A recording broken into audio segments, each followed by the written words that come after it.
Hey guys, welcome to the first episode of the Deconstructing the Music series. If you guys remember, the first episode is The Root of All Evil by Dreamtheater.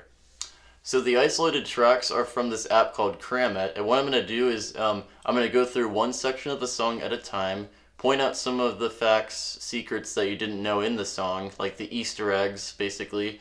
I might mention some background facts kind of here and there, but mostly I'm going to talk about what's inside the song. So here's the first part.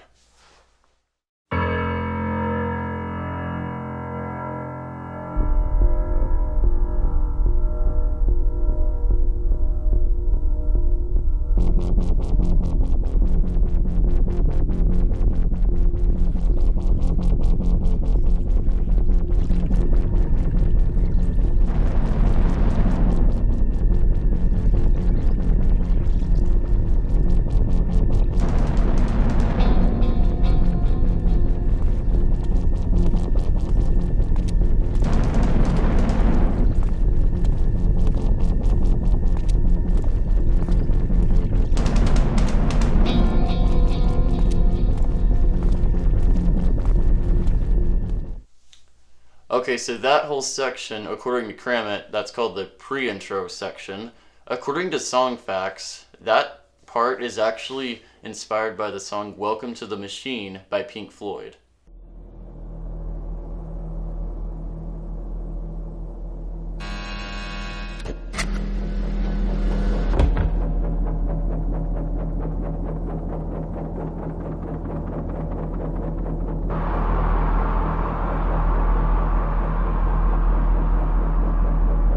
Okay, so that rumbling effect that you guys just heard, does sound a little like the effect from The Root of All Evil.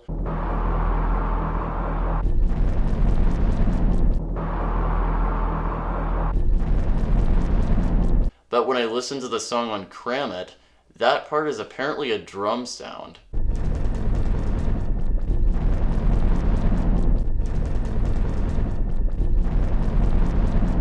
Now, I don't know about you, but that kind of threw me off for a second, and I was kind of wondering if they meant to add drums there in the first place, because according to the album version, I couldn't hear the drums the first time. It kind of made that da-da-da-da-da-da-da-da kind of thing, because those parts come in later on the album version. Another fact that I found about the pre-intro is this sort of water kind of streaming effect that pans from speaker to speaker slowly like this. It basically does the same thing as the keyboard that goes wow, wow, wow, wow, wow, wow.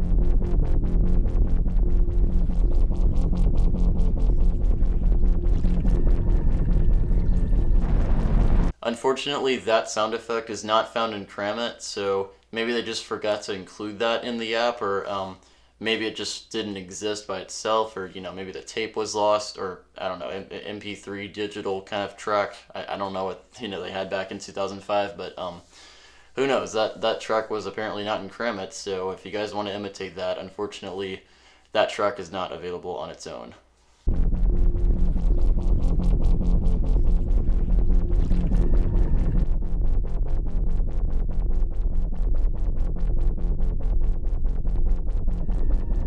Alright, the next part of the song is called the Intro 1 section, and this is where the band kind of starts building up, like the drums are going da-da-da-da-da-da-da-da, da-da-da-da-da-da-da-da.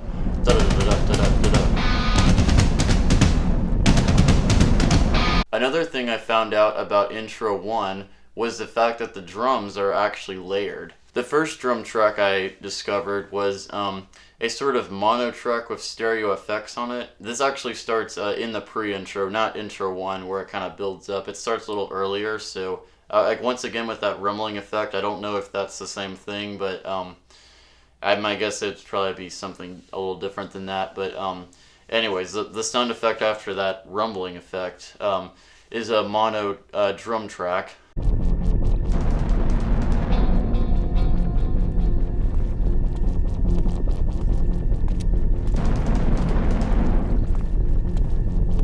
And then when the Intro 1 section starts, that's when a stereo pair of dry drums kind of slowly fades in.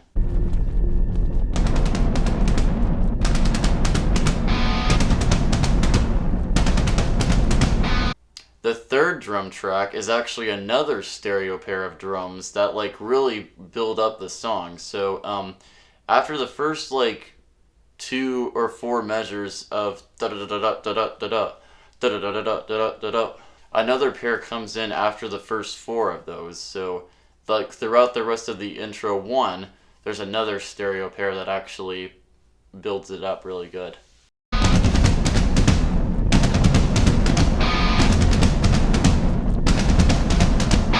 Oh, and I forgot to mention that on Kramit, the drums are not transcribed until intro 1, so if you guys have been thinking that it's been on the pre-intro, it actually isn't for some reason. It doesn't start till intro 1. I'm not sure why. Probably just the folks at the app wanted to make it a little better and just make it easier in terms of tempo, but that would probably be my guess. So the drums start, like the isolated drum track starts at intro 1.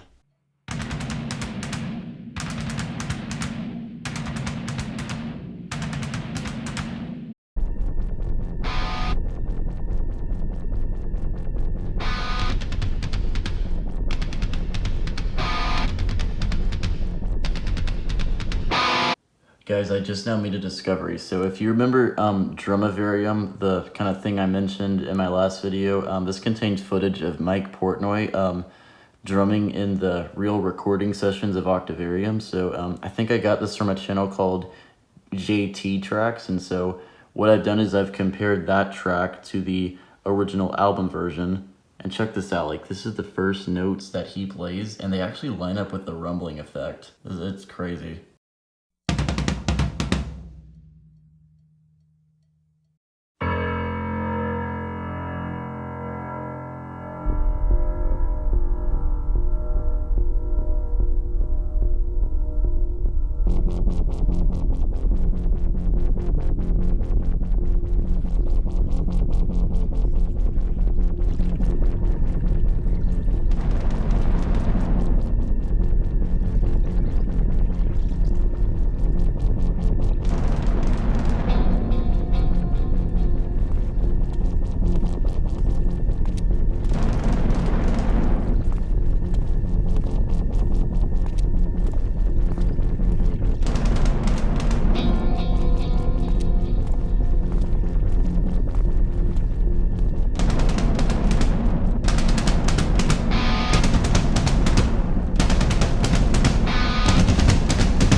Okay, going on with the song, the next section of the song is the intro 2 section, which I would consider, for guitar specifically, the main riff.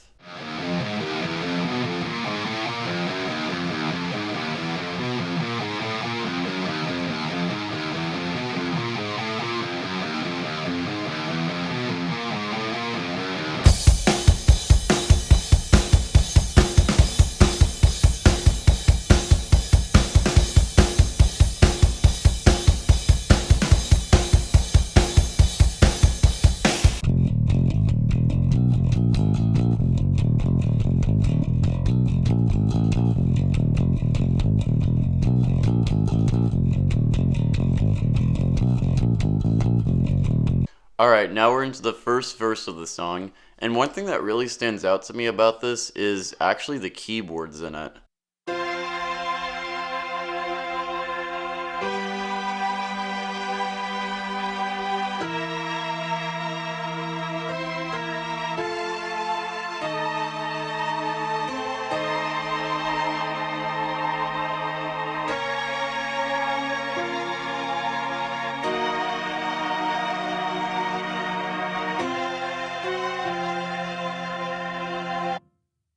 Now, according to Kramit, that's made up of piano with layered strings. So the piano is kind of hidden, and I would say the strings are more audible if you put that in like the full mix of the song.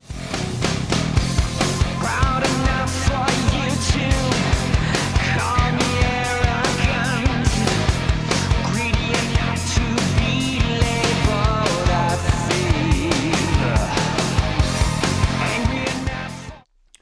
It's possible that maybe they used a keyboard like that had a piano sound, but like added another effect on top of it, like a string sound effect like that. I have seen keyboards that do that before, or maybe it's possible that they use Pro Tools. Maybe they just like recorded on two different tracks, one being the piano keyboard and one being the strings. Unless the piano, of course, was an acoustic piano, so that would be kind of different. But I'm not sure how they did it, but yeah, those two layers are not available by themselves. Now we're on to the first chorus of the song.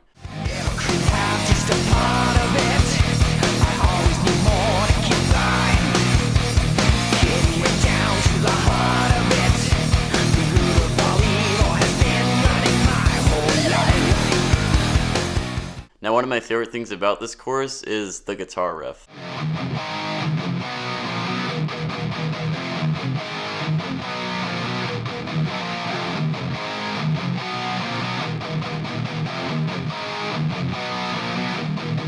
Probably the most hidden detail in this section would probably be the background vocals.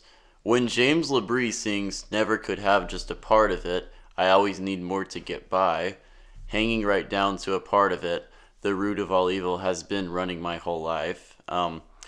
That is actually tracked with stereo background vocals that are left and right. So if you guys listen to that carefully, that's actually what he sings as well.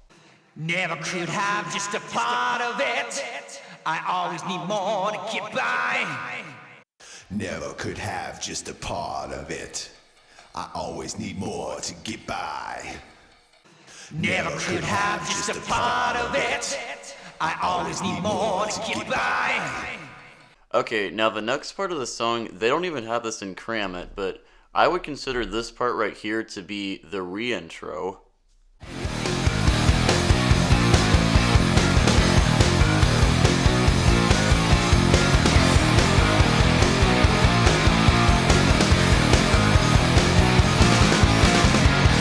But for some reason, Cram It like has that and the chorus riff just all one chorus, and then it goes into verse 2. My guess for why they decided not to call it the re-intro is because, like I said, there were two intros in the song, not including the pre-intro. A pre-intro, intro 1, and intro 2.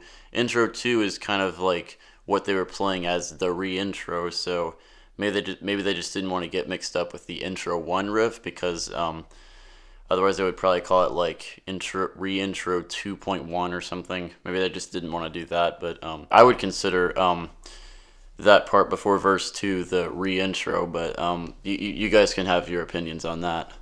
Anyways, this re-intro section has some interesting things in it. When I first listened to it, I heard there was a piano kind of hidden underneath the guitars.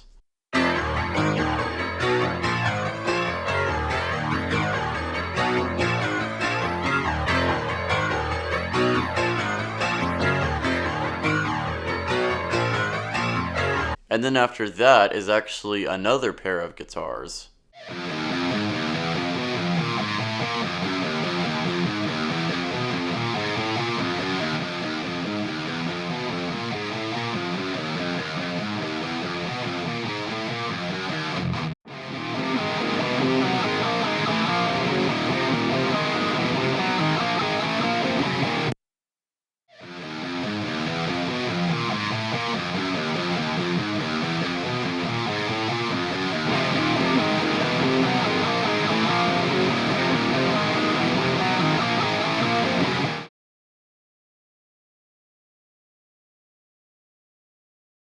Okay, the next part is chorus 2, and that's pretty much the same thing as chorus 1, except there's no background vocals on this one.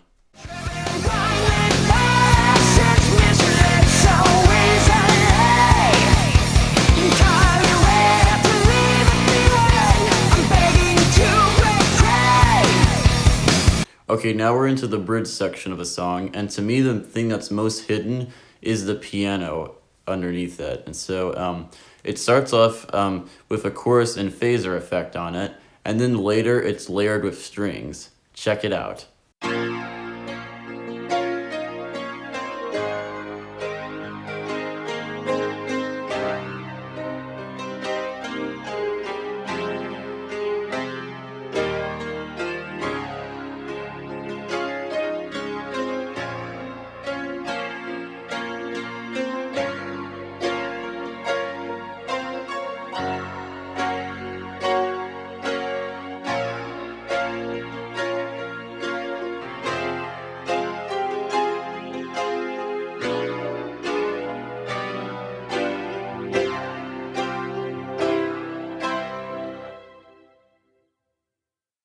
another one of my favorite things about this section is the vocal harmony.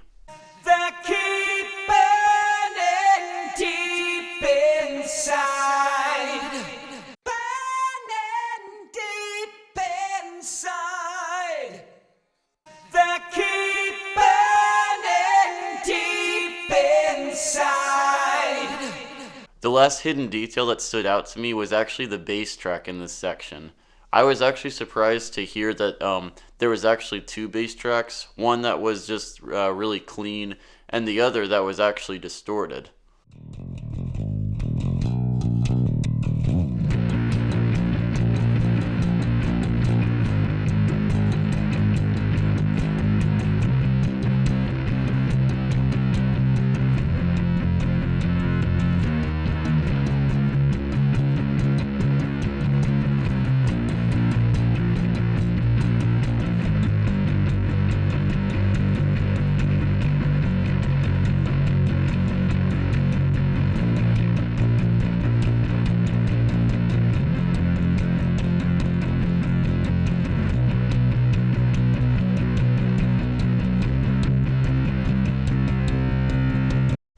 Now, if you look in Kramit, it says something like layered with second bass track, which makes me wonder why they didn't just split it into bass 1 and bass 2, because they do that for some songs that are in Kramit. But yeah, I'm guessing maybe that track just wasn't available on its own, and maybe they just wanted it to sound better with the first bass track. I'm not sure what it was, because there will be some moments when that second bass track appears again, and that will actually play a slightly different riff than the first bass track. So we're going to get to that in a second. Alright, the next part of the song, I would consider calling it the interlude. However, on Kramit, they once again don't include that as an individual section. They just include this part that I'm about to play with the bridge. So I'm going to play the part that I'm talking about that happens right before verse 3, and then be sure to let me know in the comments below if you guys think that that's called an interlude. So here's what I'm talking about.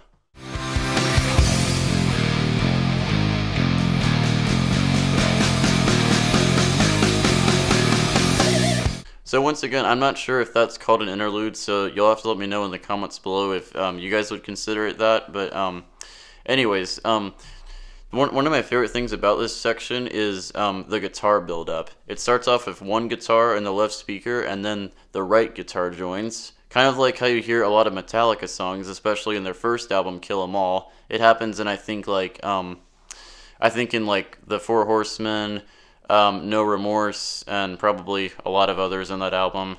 My favorite one in the Metallica catalog, I think, would be Holier Than Thou, where there's actually 3 guitars, I think, that kind of build up. But anyways, back to the root of all evil.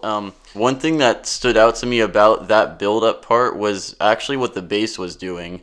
When there's one guitar being played, according to Kramit, the bass actually fills in the right channel while the left guitar is playing in the first, like, 1 bar or so.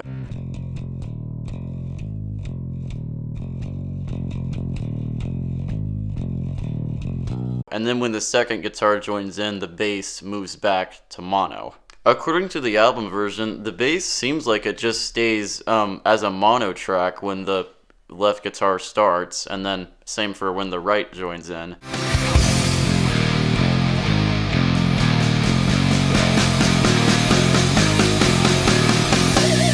But listen to it on Kramit, I definitely cannot really hear the bass as mono. I just can like barely hear it at all for some reason.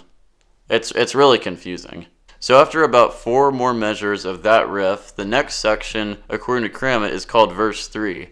Now I thought about this for a while, and that honestly sounds like more like a bridge than really a verse, because the verse 1 and 2 sound different than what's called verse 3, but maybe that was just better for Kramit to like just name it easier, or maybe that's what it actually is, and I'm just not knowing the sections correctly, but yeah, that just really stands out to me as kind of confusing. So anyways, my favorite thing about this section, I would say, is the background vocals. Self-centered fear clutching my throat, self-righteous anger ready to explode. Okay, the next part of the song when James LeBrie sings, "Help to do for me what I can do myself." That kind of part right there. I was actually surprised when I listened to the keyboard track isolated that there's actually a sitar patch effect going on, which I had no idea about until I put it in context with the song. So check that out.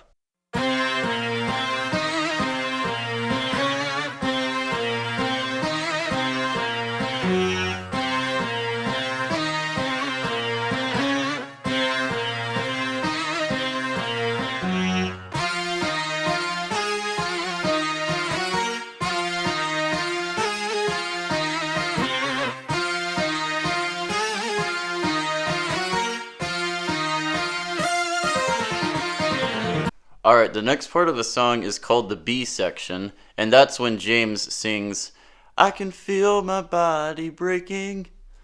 It's that part right there, and what the keyboard does on the more specifically the keys 1 track is that it changes from the sitar patch with the layered strings to the organ.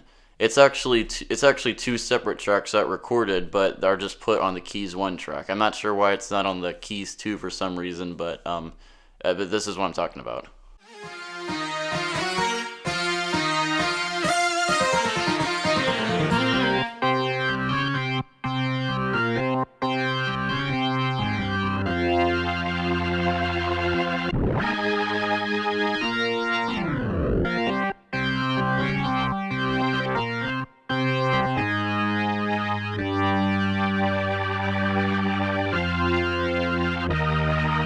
Okay, the next part of the song, according to Kramit, is called the instrumental section. I would call this either a break or maybe the first solo, but anyways, I was surprised to actually see on the sheet music that what the keyboard is doing is actually an electric guitar patch, which I had no idea was even a thing on keyboard specifically because for those of y'all that know what I'm talking about, that actually does sound like an electric guitar, but I apparently didn't know that was on keyboard, so that really surprised me.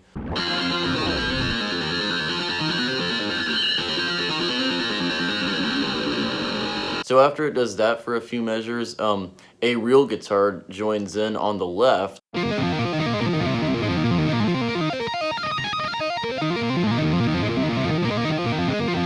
And the keyboard pans to the right. It's actually a separate keyboard that does, I think, like a lead synth kind of sound.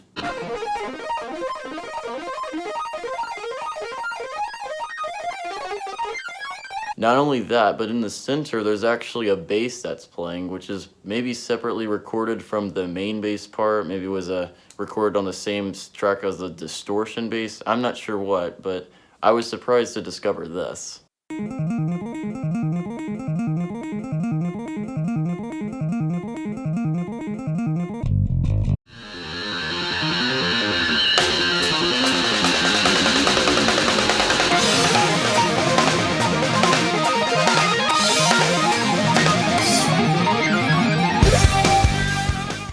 Now we're into the first keyboard solo, or maybe to me, it'd probably be called the second keyboard solo. I'm not sure which, but this is what it sounds like isolated.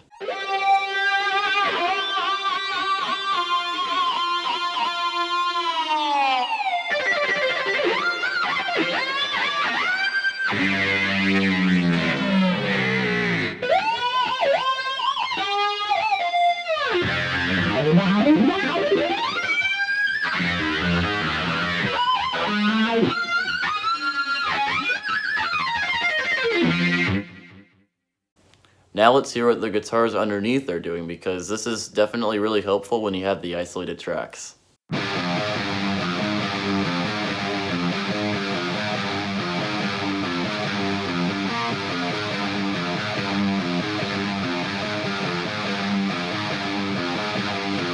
Alright, now we're into the guitar solo, so let's check this out isolated.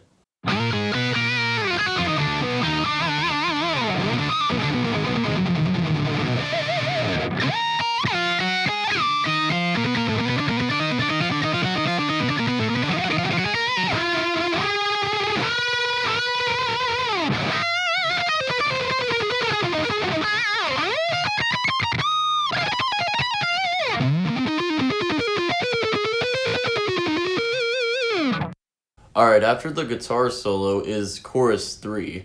Now, when I listened to this, my ear was telling me, Matthew, that doesn't sound like the chorus. And as a matter of fact, I was right, because when I compared that to what's called the bridge, like previously after the first verse or so, I was surprised to see that that was what was the chorus was referring to. It was referring to the bridge part of the verse.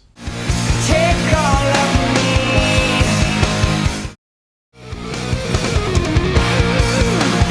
Take all of me. The third chorus is not da da da da da da da.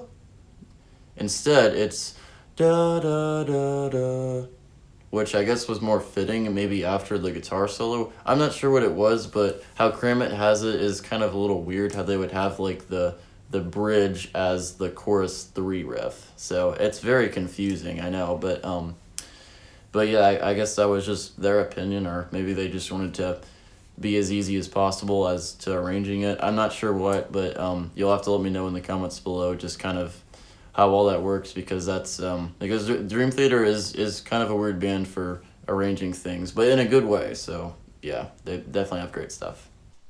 Before I forget, if you guys remember that distorted bass track that I mentioned earlier, that appears in the last chorus before the outro, and what the clean bass does that's different than the distortion, like as it sort of transitions into the outro, is I'm pretty sure that plays like triplets while the distortion keeps playing straight eighths. So here's what I'm talking about.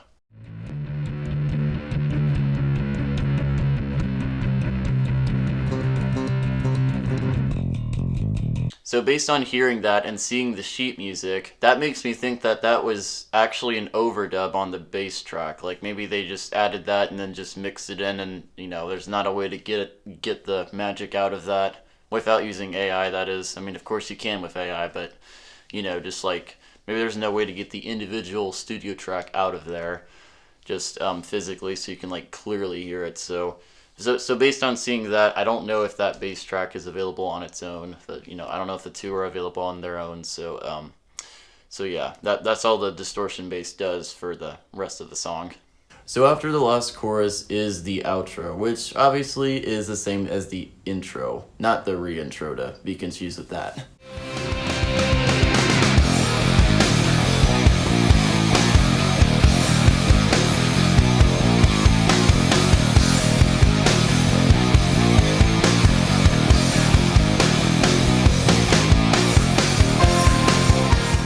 Okay, right there you hear the piano being played, and what I was surprised to actually see was that the keys 2 enters at that spot.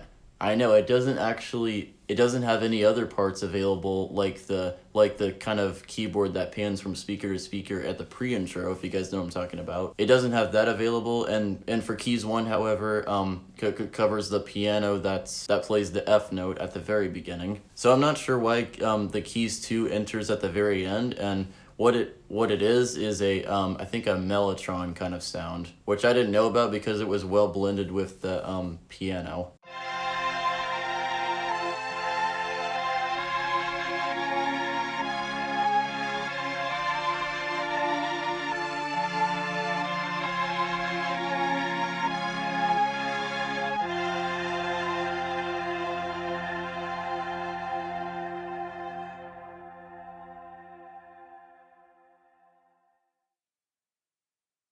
Alright, so at the very end of the song, if you guys have listened to the album version, you may remember that there's like some nature effects that slowly fade in and transition into The Answer Lies Within.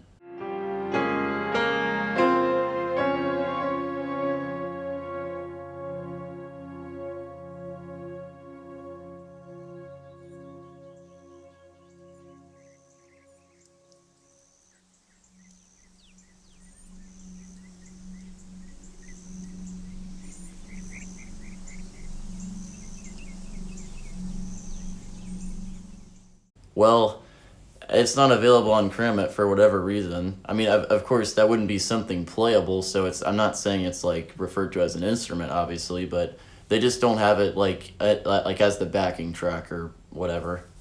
Alright, so that's basically it. So thank you guys for watching this video. I know it took me a long time to pull this series together and a great deal more to put the first episode together. So yeah, thankfully I survived through it, and hopefully I do better the next episode, or just the same, and hopefully I just don't get worse than that. So I would appreciate if you guys give this video a like, and be sure to subscribe to this channel if you haven't already, so you can look forward to more episodes. The next several episodes will include the songs from this Octavarium album. So episode 2 will be The Answer Lies Within. So then after that will be These Walls, then I Walk Beside You, then Panic Attack, Never Enough, all the way to the very end of the album. So be sure to look forward to that. So thanks again for watching, and I will see you guys next time.